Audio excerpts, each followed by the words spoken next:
بسم الله الرحمن الرحیم. السلام علیک یا ابا عبدالله. السلام علیک یا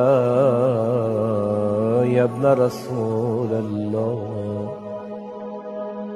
السلام علیک یا ابن امیر المؤمنین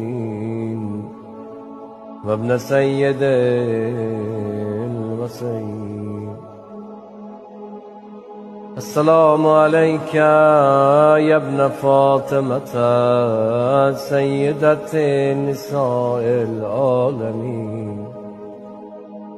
السلام علیک یا سار الله و ابن سار و الوتر الموتون.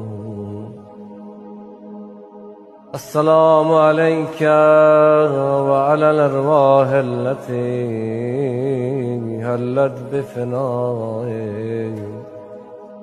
عليكم مني جميعا سلام الله أبدا ما بقيت وبقي الليل.